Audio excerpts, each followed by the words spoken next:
नमस्कार, good afternoon. आपके साथ मैं हूं मलिका मल्होत्रा। 2 बजे बुलेटिन की शुरुआत पीएम मोदी के कानपुर दौरे की खबर से करेंगे। पीएम मोदी ने आज कानपुर मेट्रो के 9 किलोमीटर लंबे रूट का लोकार्पण किया। सीएम योगी भी इस मौके पर मौजूद थे।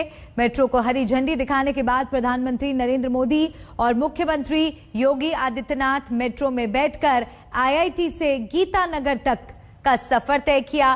पहले चरण में आईआईटी कानपुर के मोती झील तक 9 स्टेशनों के बीच मेट्रो रेल दौड़ेगी।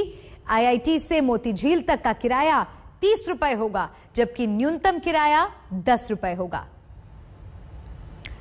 तो आज से कानपुर भी मेट्रो सिटी की लिस्ट में शुमार हो चुकी है। आईआईटी से मोती झील तक 9 किलोमीटर रूट का आज उद्घाटन प्रधानमंत्री नरेंद्र मोदी द्वारा किया गया है। कल से कानपुर में दौड़ने लगेंगी 6 जोड़ी मेट्रो ट्रेन। 23 दिसंबर वाराणसी में 870 करोड़ की विकास परियोजनाओं का शिलान्यास प्रधानमंत्री नरेंद्र मोदी ने किया था। 21 दिसंबर प्रयागराज में स्वयं सहायता समूह की 16 लाख महिलाओं को भी सौगात बांटी थी। 18 दिसंबर 594 किलोमीटर लंबे गंगा एक्सप्रेसवे का शिलान्यास किया था और 13 दिसंबर को काशी विश्वनाथ कॉरिडोर का लोकार्पण प्रधानमंत्री नरेंद्र मोदी ने किया था। 2022 उत्तर प्रदेश चुनाव से पहले यूपी पर तोहफों की बरसात प्रधानमंत्री नरेंद्र मोदी ने 7 दिसंबर को भी सौगात दी उत्तर प्रदेश को। साथ ही 25 नवंबर को जेवर इंटरनेशनल एयरपोर्ट का भूमि पूजन भी कराया। 16 नवंबर 341 किलोमीटर लंबे पूर्वांचल एक्सप्रेसवे का उद्घाटन किया।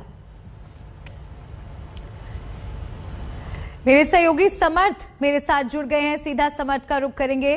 समर्थ, हम जिस तरह से ये सूची दिखा रहे हैं कि पिछले कुछ महीनों में प्रधानमंत्री नरेंद्र मोदी ने उत्तर प्रदेश पर तोहफों की बरसात की और आज कानपुर के लिए दोहरी खुशी का दिन। आज मेट्रो का उद्घाटन वहां पर पूरा हो गया है और अभी कुछ ही देर में संबोधन भी करने वाले हैं। और क्या कुछ ताजा जानकारी इस बड़ी खबर पर आपके पास? कुछ ही देर में प्रधानमंत्री का संबोधन और एक बटन दबाते ही जहां मैं इस वक्त मौजूद हूं, ये कानपुर मेट्रो चल पड़ेगी। बच्चे यहां पर आ चुके हैं, लगभग 500 बच्चे स्कूल से आए हैं। आप तस्वीरों के जरिए मैं दिखाऊं, अगर मैं इस वक्त कानपुर मेट्रो पर मौजूद हूं, आज तक आ पहुंचा है कानपुर मेट्रो के अंदर। हाथों में इंडियन फ्लैग्स और इंडिया इंडिया के जिस तरह से नारे लगा रहे हैं। India India India. कितना एक्साइटमेंट है आप लोगों में?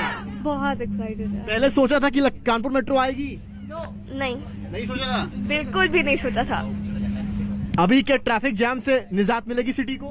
हाँ बिल्कुल मिलेगी। हाँ। और कुछ कहना चाहते हैं आप लोग? कानपुर मेट्रो में आ रहे हैं, पहली दफा बैठ रहे हैं यहाँ पे। कानपुर मेट्रो बहुत अच्छी है, मतलब हम लोग को ट्रैफिक से बचने के लिए मतलब वो कुछ मिल गया है।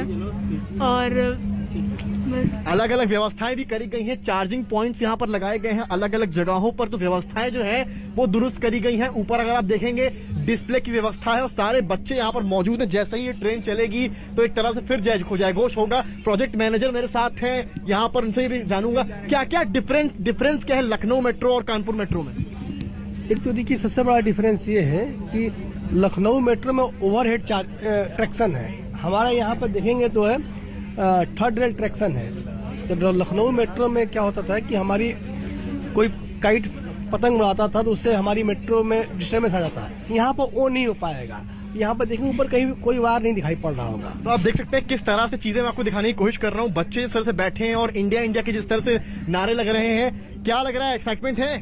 यस सर, एक्साइटमेंट है। ये इंडियन फ्लैग पोस्टर्स देखिए आप यहाँ पर कानपुर मेट्रो के पोस्टर्स के जरिए देखेंगे अगर आप, बच्चे खुद से ये सब पेंट्स करके लाए हैं। हमने बाहर भी बातचीत करी, इनसे भी बातचीत, क्या समझाने की प्रयास है इससे? सर कानपुर मेट्रो के बारे में अभी सर मोदी जी ने हमारे लिए किया है। लाइक ट्रैफिक नहीं होगा, हम लोग को फेस नहीं करना पड़ेगा और हम लोग मेट्रो से ट्रैवल कर सकते हैं इजिली। इंडियन फ्लैग्स और बच्चे इधर है, मैं उनसे ही बातचीत करने की कोशिश करूंगा एक बार। एक्साइटमेंट है, क्या लेवल है? बहुत ज्यादा हम लोग एक्साइटेड है। हम अभी क्या लग रहा है कि जब मेट्रो चलेगी तब क्या माहौल बनेगा? चिल्लाते रहेंगे पूरे टाइम। बहुत मजा आएगी। बहुत खुशी होगी। इंडियन फ्लैग्स के जरिए क्या आप लोग मैसेज देना चाह रहे हैं? India is the best. क्या लिखा है पोस्टर में, आके पढ़ के बताइए जरा। कि जब हम लोग जाम में फंस जाते हैं तो हम लोग को बहुत दिक्कत होती है, तो मेट्रो हम लोग की दिक्कत सुधार देगी। हम लोग कहीं पे भी जा सकते हैं इधर से उधर, और बहुत जल्दी बन गई है मेट्रो। ये तो हम लोग का नरेंद्र मोदी जी का है कि उन लोगों ने इन पोस्टर्स के जरिए मत हो अब जाम से परेशान, क्योंकि मेट्रो से होगा अब। बिल्कुल, तो समर्थ जो मेट्रो में इस वक्त स्टूडेंट्स मौजूद है उनके रिएक्शंस ले रहे थे, क्योंकि 13 साल के लंबे इंतजार के बाद कानपुर में मेट्रो का परिचालन शुरू हुआ है और प्रधानमंत्री नरेंद्र मोदी खुद पहले सवारी बने हैं और मेट्रो का सफर उन्होंने किया। मुख्यमंत्री योगी आदित्यनाथ और हरदीपुरी के साथ ये सफर उन्होंने तय किया और कानपुर को ये बड़ी सौगात, ये बड़ा तोहफा मेट्रो के रूप में आज मिला है, जिसको लेकर कानपुर वासी बेहद खुश हैं। और जैसा कि समर्थ आपको बातचीत सुना रहे थे, बच्चों के रिएक्शंस आपने देखे कि बच्चों के चेहरे भी खिले हुए थे, क्योंकि जिस तरह से लोगों को ट्रैफिक जाम से कानपुर में जूझना पड़ता है, उसको देखते हुए एक बहुत बेहतर विकल्प मेट्रो के रूप में कानपुर वासियों के लिए। और ये तस्वीर आप देखिए, ये तस्वीर है उस रैली की जहां पर प्रधानमंत्री नरेंद्र मोदी पहुंचने वाले हैं, पहुंच चुके हैं और अब से कुछ ही देर में उनका संबोधन भी होगा। और देखिए प्रगति के बढ़ते कदम, किस तरह से मेट्रो का जिन्होंने सफर किया। अभिषेक का रुख कर लेते हैं, वो वहीं पर मौजूद हैं। अभिषेक, कुछ ही देर में प्रधानमंत्री नरेंद्र मोदी का संबोधन, लोगों में यकीनन बेसब्री से इंतजार होगा।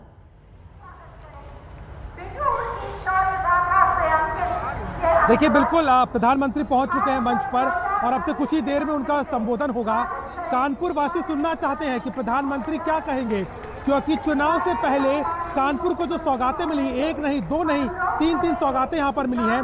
कानपुर मेट्रो की सौगात है, इसके साथ ही साथ बीनापन की परियोजना की सौगात है और खास तौर पर आईआईटी कानपुर में जिस तरीके से उन्होंने संवाद किया वो भी काफी महत्वपूर्ण है। तस्वीरें मैं आपको एक बार फिर से दिखा देता हूँ, कितनी बड़ी संख्या में लोग यहाँ पहुंचे हैं और यहाँ बेताब है प्रधानमंत्री को सुनने के लिए। अब से कुछ ही देर में बटन दबा करके उद्घाटन हो जाएगा और ये मेट्रो सार्वजनिक तौर पर खोल दी जाएगी, क्योंकि प्रधानमंत्री पहले यात्री के तौर पर इस पर यात्रा कर ही चुके हैं, लेकिन आम जनता के लिए कल से ये सेवा शुरू हो जाएगी। कई मायनों में महत्वपूर्ण हो गए प्रोजेक्ट। बीजेपी सरकार ने अपने अस्तित्व में उत्तर प्रदेश में आने के बाद एक रफ्तार दी थी इस मेट्रो को, और जिस तरीके से कहा जा रहा है कि महज 2 साल के अंदर कानपुर मेट्रो का जो प्रोजेक्ट है वो पूरी तरीके से बनके तैयार हुआ और अलग अलग तरीकों से इसको अब चूंकि तकनीक का इस्तेमाल किया गया है वो भी काफ़ी महत्वपूर्ण हो जाता है। कानपुर के कई लोग हमारे साथ में यहाँ पर मौजूद हैं, उनसे बात करेंगे। भाई साहब, क्या नाम है आपका?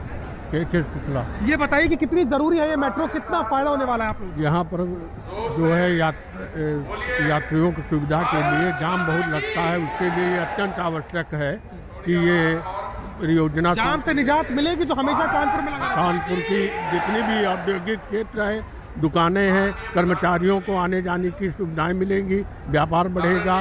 विकास हो रहा है कानपुर में, बदला है, अत्यधिक विकास हो रहा है। बिल्कुल, लोगों का मानना भी है मलिका कि कहीं ना कहीं विकास उत्तर प्रदेश के तमाम इलाकों में तो दिखा, लेकिन कानपुर जो कि हमेशा से लखनऊ के बगल में होने के कारण उपेक्षा का शिकार हो जाया करता था, लेकिन इस बार चूंकि मेट्रो की सौगात कानपुर को मिल गई है, चौथी मेट्रो है कानपुर की, और कहीं ना कहीं एक ये बड़ी परियोजना की सौगात के साथ कानपुर वासियों को जाम और राहत दोनों मिलने वाली है। जी बिल्कुल। और अभिषेक, जिस तरह से उत्तर प्रदेश में आज बीजेपी के तमाम दिग्गज मौजूद हैं, उसके मद्देनजर भी प्रधानमंत्री नरेंद्र मोदी का कानपुर में होना एक बहुत अहम बात हो जाती है, क्योंकि पीएम मोदी का 22 दिन में ये 7वां यूपी दौरा है और उत्तर प्रदेश में जिस तरह से तोहफों की बरसात हो रही है वो हम सब देख रहे हैं। कानपुर को भी ये एक बड़ा तोहफा मिला है और जैसे कि लगातार अभिषेक हमें तस्वीरें भी दिखा रहे हैं कि बड़ी संख्या में लोग यहाँ पर प्रधानमंत्री नरेंद्र मोदी को सुनने के लिए पहुंचे हैं, क्योंकि कानपुर वासियों के लिए एक बहुत बेहतर विकल्प के तौर पर ये मेट्रो आई है। लोगों को वहां पर जाम से जूझना पड़ता है और प्रदूषण की भी अगर बात करें तो कानपुर में AQI लेवल बहुत खराब स्तर पर भी पहुंचा हुआ था, जिससे एक अच्छा विकल्प पब्लिक ट्रांसपोर्ट के तौर पर ये मेट्रो का, और कुछ ही देर में संबोधित करने वाले हैं प्रधानमंत्री नरेंद्र मोदी। सभी की नजर प्रधानमंत्री पर है कि क्या कुछ आज वो कानपुर वासियों को अपने संदेश में बताने वाले हैं, कहने वाले हैं।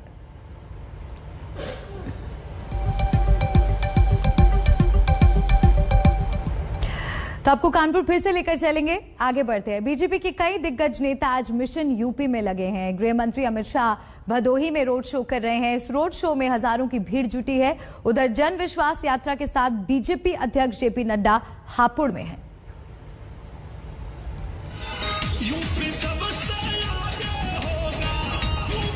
तो ये दो तस्वीरें आपको दिखा रहे हैं। हरदोई में गृह मंत्री अमित शाह की रोड शो की ये तस्वीरें, और हापुड़ में जेपी नड्डा अखिलेश यादव पर भी जमकर बरसे, विपक्ष पर जोरदार हमला बोला और साथ ही अपनी पार्टी के काम भी जनता को गिनाए। कोई फुलटॉस गेंद डालेगा तो अच्छा बल्लेबाज चौका लगाएगा या नहीं लगाएगा? जोर से बोलो, लगाएगा या नहीं लगाएगा? पीछे वाले बोलो, लगाएगा या नहीं लगाएगा? मुझे बताओ भाई, 2014 में उत्तर प्रदेश में कौन जीता? 14 में कौन जीता बताओ? भाजपा जीती या नहीं जीती? 17 में कौन जीता? 19 में कौन जीता? और 22 में कौन जीतेगा? ये चौथी लगातार विजय सपा बसपा का सुपड़ा साफ करने वाली विजय होनी चाहिए। इनके जमाने में आपको मालूम है 5 साल में कितने दंगे हुए? मालूम है? 700 दंगे, 700 दंगे, 700। क्या वही राज चाहते हो? क्या वैसे ही राज चाहते हो? यही है इनका खानदान। ये आजकल हाथी के दांत दिखाने की और खाने की और हैं। चुनाव से पहले ये शब्दबाज दिखाएंगे। 700 दंगे हुए। मुजफ्फरनगर में 2013 में 62 लोग मारे गए। 62 लोग। कौन पूछेगा? ये पलायन हुआ, परिवार छोड़ करके कोरोना में चले गए लोग। इसको याद करना चाहिए। तो बीजेपी के दिग्गज सियासी मैदान में उतरे हैं, तो उत्तर प्रदेश के सियासी अखाड़े में समाजवादी पार्टी भी पीछे नहीं है। समाजवादी पार्टी के अध्यक्ष अखिलेश यादव भी अपनी विजय यात्रा लेकर निकले हैं। अखिलेश यादव ने मौजूदा सरकार को हर मोर्चे पर नाकाम बताया। तो अखिलेश यादव आज उन्नाव में थे और वहां पर उन्होंने एक जनसभा को संबोधित किया और बाद में प्रेस से बातचीत में लगातार बीजेपी पर हमला बोला। सुनाते हैं आपको। सरकार बड़े बड़े विज्ञापन तो लगा रही है, राजधानी से लेकर के दिल्ली राजधानी तक, लेकिन सच्चाई ये है, जो लोग अपने मंचों पर भाषणों में कह रहे हैं कि लाखों और करोड़ों रोजगार मिले हैं, लेकिन जमीनी हकीकत पर बड़े पैमाने पर बेरोजगारी है। जो लोग ये दावा करते थे सरकार बनने के बाद उनकी आय दोगुनी हो जाएगी, लेकिन जिस तरीके से महंगाई बढ़ी है, किसान और काम करने वालों की कमाई आधी हुई है, महंगाई दोगुनी है। और अगर कमाई आधी हो जाएगी, महंगाई दुगनी हो जाएगी, तो सोचिए खुशहाली कैसे आएगी। ये मुख्यमंत्री और भारतीय जनता पार्टी की सरकार झूठी सरकार है, जिसने यहाँ तक कहा कि ऑक्सीजन की वजह से किसी की जान नहीं गई। ये प्राण घातक सरकार चलती रही तो न जाने कितने लोगों को नाकामी का सामना करना पड़ेगा। आज अस्पतालों की हालत देखें, दुर्दशा देखें, तो अगर अस्पताल आप पहुंच गए तो दवाइयां नहीं है, बिस्तर नहीं मिल सकता, आपको इलाज नहीं मिल सकता। कहीं पर किसी तरह का एक्सरे अगर होना चाहेगा तो एक्सरे नहीं मिलेगा, ऑपरेशन नहीं हो पाएगा। आज लोग तड़प रहे, सर्दी में पड़े हुए हैं, लेकिन इस सरकार कोई इंतजाम नहीं कर पा रही। तो चुनाव से पहले प्रचार जोर शोर से हो रहा है और चुनावी जुमले भी सुनने को मिल रहे हैं, तीखे हमले भी बोले जा रहे हैं। कांग्रेस अध्यक्ष सोनिया गांधी ने केंद्र सरकार पर हमला बोला है। कांग्रेस के स्थापना दिवस के मौके पर बोलते हुए उन्होंने आरोप लगाया कि लोकतंत्र और संविधान को दरकिनार कर तानाशाही की जा रही है। जिन लोगों ने आजादी के आंदोलन में भागीदारी नहीं की, वे इसकी कीमत कभी नहीं समझ सकते। आज भारत की उस मजबूत बुनियाद को कमजोर करने का हर संभव प्रयास किया जा रहा है। इतिहास को झुटलाया जा रहा है। हमारी विरासत गंगा जामुनी संस्कृति को मिटाने की नापाक कोशिश हो रही है। देश का आम नागरिक असुरक्षित और भयभीत महसूस कर रहा है। लोकतंत्र और संविधान को दरकिनार कर तानाशाही चलाई जा रही है। ऐसे वक्त में कांग्रेस चुप नहीं रह सकती। देश की विरासत को किसी को भी नष्ट करने की इजाजत नहीं देगी। आम जन मानस के लिए, लोकतंत्र की रक्षा के लिए देश विरोधी, समाज विरोधी साजिशों के खिलाफ हर संघर्ष करेगी, हर कुर्बानी देगी।